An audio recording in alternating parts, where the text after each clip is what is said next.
La salud financiera es como la salud física. Si no la cuidas cada día, te pasa la factura. Y nunca mejor dicho, porque a veces el no tener salud financiera no solo nos pasa factura en el bolsillo, sino también a nivel mental. Hola, ¿qué tal? Te traigo un nuevo episodio esta semana y he querido compartirte una charla, el contenido, mejor dicho, de una charla que he dado esta semana con motivo de las jornadas de educación financiera organizadas aquí en mis islas, en Tenerife, por el Gobierno de Canarias. Y he sentido que puede ser súper provechoso que haga un episodio compartiéndote estas 5 claves que justo compartía con todas las personas que habían asistido a esta jornada. Vamos a empezar. Te voy a dar hoy 5 claves prácticas para organizar tus finanzas, para cultivar salud financiera, para sentirte mucho mejor con el dinero. Arrancamos. La primera clave la he titulado "Lo que no se mide no se puede mejorar". Y aquí te lanzo una pregunta. Quiero que pienses en cuánto gastaste el último mes en supermercados. ¿Cuál es la cantidad que gastaste el último mes en restaurantes, en ocio? O, por ejemplo, en gasolina. A ver si sabes responder rápidamente a esa pregunta sin tener que irte a tu extracto bancario. Si la respuesta es no, que quizás sería lo más normal del mundo, no te preocupes, porque la realidad es que no sabemos, sino que intuimos. Y la intuición, sin datos, nos da esa falsa sensación de control. Pero la realidad es que cuando no controlamos el dinero, cuando no sabemos en qué nos lo gastamos, tenemos ese efecto a final de mes que estoy segura que con esta frase vas a reconocer exactamente esa sensación de no sé en qué se me va el dinero. Seguro que has compartido esta frase con algún amigo o algún familiar. Y claro, es que la falta de claridad genera ansiedad financiera, genera esa sensación de perder el dinero, de que se me escape el dinero de las manos. Porque no nos olvidemos de que en nuestra economía, en nuestras finanzas personales, hoy estoy tocando mucho este tema de las finanzas personales, hay un enemigo invisible, que son los gastos hormiga. Son esos gastos pequeños, frecuentes, acumulativos, que cuando nos damos cuenta, si los sumamos, sobre todo los vemos en la perspectiva anual, vemos que es una cantidad enorme. Y a ver, aquí no se trata de estarnos restringiendo el café y el tema no va por ahí. Mi propuesta está en tu mano, que es registrar. Puede ser con una libreta de toda la vida, puede ser con plantillas de Excel. Ya sabes que en mi contenido hay plantillas para empezar a registrar todos tus gastos y tus ingresos. También puede ser, como a mí me gusta, aprovechar las herramientas digitales y usar todas las aplicaciones móviles que existen para esto. Yo en las notas del episodio te voy a compartir la aplicación móvil que me ha acompañado a mí durante 4 años. Lo importante aquí es que utilices un sistema que a ti te funcione. Un sistema que sea sostenible a largo plazo, no que lo utilices un mes y luego lo abandones. Usa el método que realmente se adapte a ti. Y aquí la gran frase con la que quiero acompañar a esta clave es la siguiente. Tus hábitos financieros hablan. La cuestión es, ¿tú los estás escuchando? Quédate con esto antes de que pasemos a la siguiente clave. Y vamos por la clave 2. La he llamado gastas como sientes. Y aquí te vuelvo a plantear una pregunta. ¿Alguna vez has comprado algo, un objeto? ¿Te sientes súper contento por haberlo comprado? Pasan los meses, abres una gaveta está ahí el objeto y piensas, ¿pero para qué me lo compré? ¿Para qué me compré esto? Si en realidad no lo estoy usando. O incluso te voy a plantear otra situación. ¿Alguna vez has ido de compras cuando estabas estresada y acababas con muchas más cosas compradas que incluso no necesitabas? Y otro ejemplo más. ¿Alguna vez has ido a comprar al supermercado con hambre y acabas con un montón de golosinas en el carrito de la compra y luego todo eso incluso ha podido acabar en la basura? No te preocupes, nos ha pasado a todas, porque te voy a contar una gran verdad. La realidad es que primero sientes y luego compras. Prácticamente la gran mayoría de las decisiones financieras surgen con una emoción. Tanto esas compras impulsivas como las compras que no realizas. Y luego nuestro cerebro, que es súper inteligente, lo que hace es justificarlas con la razón. O incluso a veces lo que hacemos es justificarle a la pareja. ¿No les ha pasado de comprarse un caprichito y luego contarle a la pareja todas las características y maravillas que tiene ese objeto? Como una forma de justificarnos a nosotras mismas que nos hemos permitido ese caprichito. Y es que compramos con emociones como la seguridad, como el reconocimiento. Por ejemplo, a veces compramos ropa que nos hace sentir más guapas, nos hace sentir más seguras.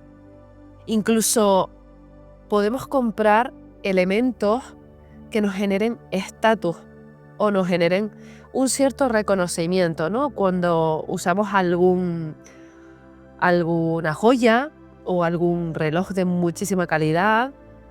Esto, las marcas de lujo lo saben muy bien y se encargan de hacernos sentir esa sensación para realmente impulsarnos a comprar sus productos. Pero también sucede lo opuesto, que a veces dejamos de comprar por una sensación de miedo a perder el dinero. Seguro que conoces a alguien que tiene un nivel económico bueno, un bastante poder adquisitivo, y a la hora de buscar alojamientos, por ejemplo, y quizás puede ser que te pase a ti, a la hora de reservar alojamientos para sus vacaciones, siempre se va a los hoteles o a los sitios más baratos, a los sitios más mediocres, pudiendo pagar algo de mejor calidad para sí misma o para su familia. Estoy segura de que conoces a alguien así. Y es que ahí la emoción que está rigiendo esa compra es el miedo. El miedo a perder dinero, el miedo a gastar dinero en sí mismo. Son un conjunto de muchísimas emociones que pueden estar surgiendo en ese tipo de compras. ¿Y cuál sería la solución? La solución estaría en la autoescucha. Sobre todo para esas compras impulsivas, emocionales, a veces innecesarias, la regla de las 24 horas. O lo que es lo mismo, consultarlo con la almohada.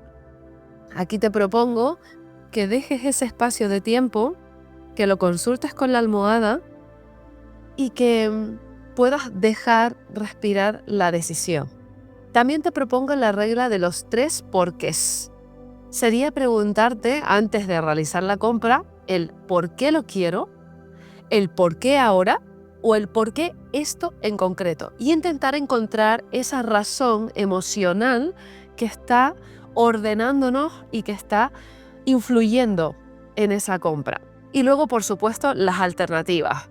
Quizás sí te has dado cuenta de que esa compra la quieres realizar, pero podría existir la posibilidad de que encontrases el mismo objeto en algún mercado de segunda mano y que pueda cumplir exactamente las mismas necesidades. Valdría la alegría revisarlo. Incluso podríamos proponernos empezar a vender cosas antes de comprar, por una cuestión de no solo de minimalismo, sino de empezar a dejar de acumular, incluso a desapegarnos también a veces de los objetos. Si está estropeado, por supuesto que hay que tirarlo, pero si todavía es un elemento, un objeto, un electrodoméstico que puede tener una segunda vida útil, ¿por qué no intentar venderlo para que otra persona pueda volver a utilizarlo y favorecer esa economía circular? Y por último, también convendría que pudieses revisar en tu casa o en tu ámbito de trabajo, si es algo que quieres comprar relacionado con el trabajo, revisar si ya tienes algo similar. Esto a las emprendedoras nos pasa mucho, por ejemplo, con las formaciones. A veces acabamos comprando formaciones una tras otra y no nos hemos dado cuenta que hemos comprado una formación que nos daba la misma información y que todavía no habíamos terminado de implantar. Así que te dejo estos tips para esta clave 2 y déjame resumirte en una frase. Y es que tus emociones pagan antes que tu tarjeta. No lo olvides. Vamos a pasar con la clave número 3. El orden atrae al dinero. Yo creo que esta frase me la has escuchado decir más de una ocasión. El dinero ama el orden. Y aquí me voy a poner un poquito más seria y te voy a lanzar una pregunta y quiero que de verdad la respondas para ti misma con total sinceridad. Si ahora mismo desaparecieran todos tus ingresos, imagínate que no tienes ningún cliente. Si eres trabajadora por cuenta ajena y todavía no has arrancado tu proyecto, imagínate que dejas de percibir ese salario, que ya no te entran clientes, que no hay ningún tipo de ingresos. La gran pregunta es, ¿durante cuánto tiempo podrías mantener tu estilo de vida actual? ¿Durante cuánto tiempo podrías pagar tus facturas, pagar tu casa, la comida, el colegio de los niños, todos tus gastos personales? ¿Durante cuánto tiempo podrías sobrevivir con el dinero que tienes ahorrado? Y no hablo de salir corriendo a vender tu casa, hablo del cash, de la liquidez, del dinero que tenemos a nuestra disposición ya para poder pagar, para poder vivir, para poder organizarnos en nuestro día a día. Esa es la gran pregunta. Piensa en cuántos meses podrías cubrir tu estilo de vida. Porque la gran realidad es que gastamos primero y ahorramos lo que sobra.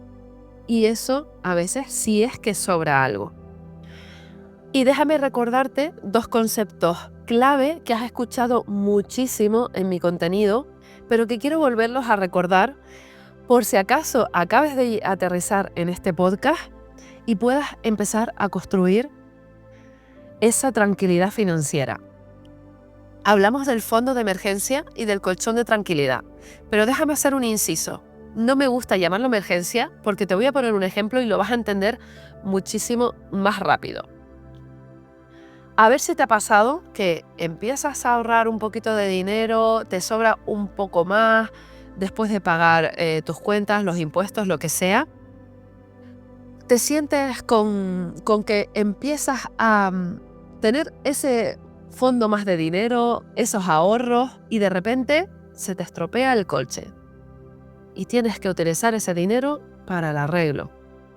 O lo mismo, misma situación, pero de repente la lavadora peta y tienes que comprarte una nueva, o incluso situaciones en las que un familiar muy cercano necesita dinero y claro, se lo prestas. Vuelves al mismo punto, te vuelves a quedar sin ahorros. Si esta situación te ha resultado familiar, déjame decirte que es una cuestión de intención y que el universo no está conspirando a tu favor, sino que en realidad estás creando tu realidad de una manera un poquito más negativa o quizás como no te gustaría hacerlo. Cuando creamos un ahorro con la intención de que sea un fondo de emergencias, ya vas a adivinar qué es lo que la vida nos va a traer. Emergencias, ¿verdad? Así que yo te invito a que cada vez que construyas este pequeño ahorro que ahora te lo voy a definir, lo sientas desde otro lugar. En vez de llamarlo fondo de emergencia, vamos a llamarlo fondo esencial, que así es como lo vas a encontrar en todo mi contenido gratuito, porque empezamos a proyectar con nuestras palabras incluso la intención de que realmente se convierta en un dinero que permanezca para mí, que no atraiga emergencias, ¿vale? El fondo de emergencias, o como a mí me gusta llamarlo, ya sabes, fondo esencial y colchón de tranquilidad, son dos conceptos que son relativamente lo mismo. Lo que pasa es que en términos de educación financiera se diferencian por el importe. El fondo esencial equivale a 1,5 y 3 meses de tus gastos vitales y el colchón de tranquilidad entre 3 meses y 18 meses. Mi recomendación desde la metodología de alquimia financiera es que tengas 12 meses, que tengas un año de tus gastos vitales disponibles. Disponibles puede ser tenerlos en fondos de corto plazo que te den rentabilidad, en cuentas remuneradas. No se trata de tener el dinero parado en las cuentas bancarias y que nos lo coma la inflación. Se trata de sacarles rentabilidad, pero al mismo tiempo que puedan estar en productos financieros que te permitan una cierta agilidad a la hora de algún apuro económico poderlos rescatar fácilmente. ¿Y cómo podemos empezar a construir este fondo esencial, este colchón de tranquilidad? Pues planificando a través del presupuesto financiero, que es la herramienta esencial por excelencia de las finanzas personales. Aquí hay muchísimos métodos para empezar a construir ese presupuesto. La regla del 50-30-20 es la más conocida, que significa 50% de tus ingresos se aplican a tus gastos vitales, el 30% a los gastos de ocio y disfrute que no son tan esenciales y el 20% al ahorro o la inversión. Esta es la más conocida, la más sencilla de aplicar, pero te voy a dejar en las notas del episodio un enlace a mi plantilla de presupuesto financiero donde vas a ver la propuesta de porcentajes que yo traigo para que empieces ya a construir esta tranquilidad financiera. Aquí los porcentajes, lejos de que sea algo rígido, lo ideal es que los adaptes a tus circunstancias personales y familiares, pero siempre con la misma premisa.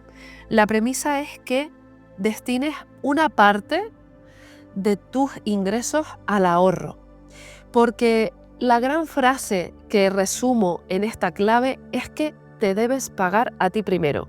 Empieza a adoptar el hábito de generar primero un ahorro para ti. Puedes hacerlo a través de transferencias automatizadas. Hoy en día hay un montón de cuentas que no tienen gastos ni comisiones, que incluso son cuentas remuneradas que te permiten la facilidad de empezar a crear este fondo económico para ti.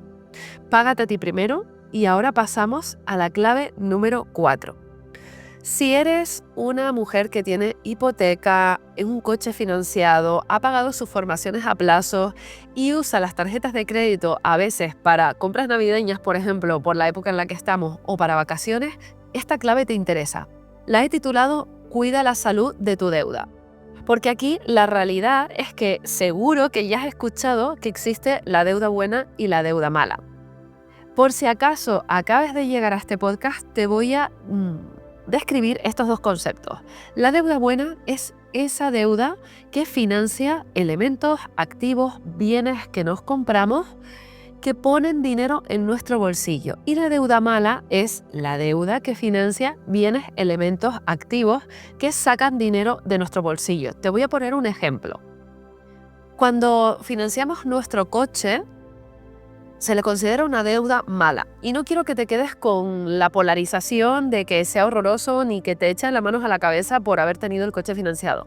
No va por ahí. Simplemente se trata de que conozcas estos conceptos para que empieces también a identificar qué tipo de deudas tienes y cómo te estás relacionando con ellas.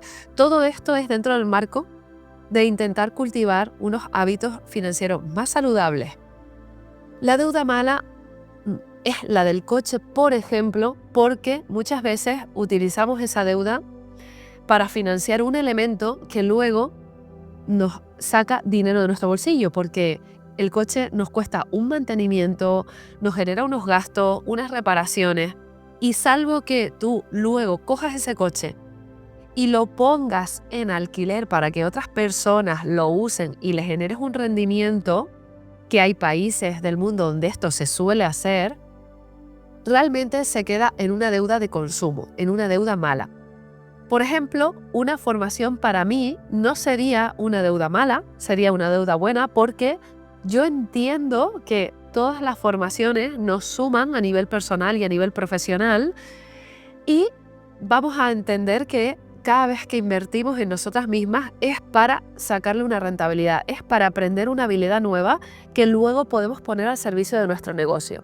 Pero te voy a poner un ejemplo de deuda buena que vas a entender todavía mucho más. Cuando adquirimos una segunda vivienda para ponerla en alquiler y la hipotecamos, en este caso, generamos una deuda buena porque ese elemento que acabamos de comprar, ese inmueble, está generándonos un rendimiento. Así es como entendemos la deuda buena y la deuda mala. Pero yo no tengo nada en contra de la deuda. De hecho, la deuda bien utilizada puede ser un elemento que te catapulte, que te expanda, que te genere nuevas oportunidades.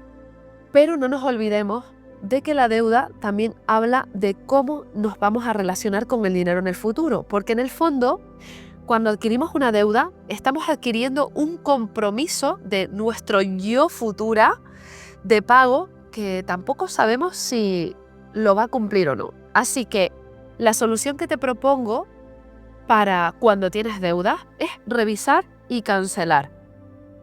Aquí la propuesta es que listes todas tus deudas, que anotes el capital pendiente, qué cantidad me queda a mí por pagar, el tipo de interés que tienen y el vencimiento, incluso de las formaciones que puedas tener fraccionadas.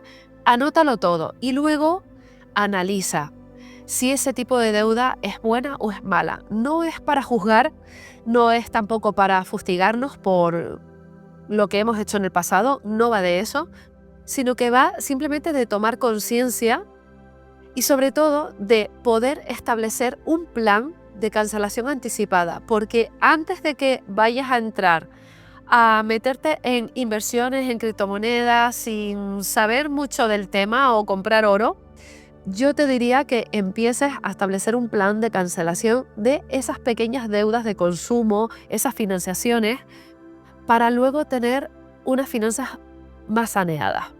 Y sobre todo, lo más importante, el compromiso. Adquiere un compromiso contigo misma de evitar nuevas deudas, de intentar reducir en la medida de lo posible esas deudas que tienen, por ejemplo, el tipo de interés más alto, o intenta reducir las deudas de menor importe. Eso te va a generar una sensación de tranquilidad y de consecución de objetivos que verás que te va a dar impulso para seguir avanzando. Y por supuesto, siempre existe la opción de reunificar. Quizás estás pagando un montón de cuotas, te sientes que llegas a final de mes un poquito ahogada por distintas financiaciones que has adquirido a lo largo de los últimos años. Y vale la alegría que puedas estudiar la opción de reunificarlas para que puedas incluso poder volcar una parte de tus ingresos al ahorro y que puedas mantener a la vez el pago de tus deudas, pero ir construyendo ese fondo esencial del que hablábamos en las claves anteriores. Aquí la gran frase clave con la que quiero cerrar este apartado es que la deuda es un síntoma de tu salud financiera, no es un síntoma bueno ni malo. Pero lo que sí es cierto es que la solución es tu decisión. Y ahora sí, vamos por la última clave. La he llamado lo que crees, creas. Esta es la clave que más me gusta. Me has escuchado hablar de este tema un montón de veces, pero quiero volverlo a retomar porque siento que siempre estamos trabajando en nuestra mentalidad. Y aquí te quiero preguntar qué frase escuchabas de pequeña sobre el dinero. Pero aparte de esta pregunta, que ya la he hecho en mi contenido en muchísimas ocasiones y en muchísimos webinars, la gran pregunta es ¿cuál de ellas repites hoy en día? ¿Cuál de ellas estás repitiendo con tus hijos, con tu familia, con tus amigos? ¿Cuáles son esas frases que todavía hoy en día en conversaciones sobre dinero las sigues compartiendo? Porque al final ya sabemos que nuestro subconsciente manda. Nuestra mente racional no es la que está dirigiendo nuestras decisiones. Ya sabemos que el 95% de nuestros pensamientos son inconscientes. Y esas creencias limitantes, pues, son como programas invisibles que están funcionando en segundo plano, como esas aplicaciones móviles que tenemos instaladas ahí, que no sabemos para qué sirven. Están funcionando en segundo plano. No nos olvidemos de esto. Y tampoco nos olvidemos de que tenemos ahí en nuestro cerebro el sistema de activación reticular, ese algoritmo como el de las redes sociales, que lo que hace es filtrar toda nuestra realidad y mostrarnos solo aquello en lo que estamos creyendo. Lo que hace es reforzar todas esas ideas que traemos en nuestro inconsciente. Así que si eres esa emprendedora que cree que el dinero se gana con sudor y sacrificio porque se lo implantaron hasta la médula en su infancia, créeme que si tú no haces el hábito de intentar reprogramar ese pensamiento, la vida, el universo, como lo quieras llamar, te va a mostrar las personas, las circunstancias, las oportunidades que demuestren y que afirmen esa frase, que confirmen. No hay nada que le guste más al cerebro que tener razón. Así que aquí la propuesta es tomar conciencia, por supuesto. Lo repetiré una y mil veces. Empieza a identificar tu lenguaje diario. ¿Cuál es esa narrativa con la que estás hablando de dinero en las conversaciones con tu familia, con tus hijos, con tu pareja, con tus amigos? Y empieza a sustituir tú misma esas frases limitantes por esa forma de hablar mucho más amable. Empieza a construir conversaciones más sanas sobre el dinero. Y sobre todo incorporar el hábito del agradecimiento. Yo sé que a todas nos molesta cuando la compañía de luz nos carga más dinero, cuando alguien se retrasa en un pago, cuando de repente vemos un cargo en la cuenta que no esperábamos o cuando nos llegan los impuestos y nos tiramos las manos a la cabeza. Pero créeme, empieza a cultivar el hábito del agradecimiento por cada cosa que pagas, no solo por cada ingreso que recibes, sino también por todas las cosas que pagas y que puedes pagar. Construye este hábito, no me lo creas, aplícalo, pruébalo y verás que empieza a cambiar tu enfoque. Vamos a ir construyendo un enfoque positivo hacia el dinero. Y desde luego que no es magia, es ciencia. Porque no te olvides que tus creencias son el termostato de tu economía. Y aquí voy a volver al principio de este episodio. La salud financiera es como la salud física. Si no la cuidas cada día, te pasa la factura. Con esto me despido por hoy. Te deseo un maravilloso día y nos escuchamos en el próximo episodio. Chao, chao.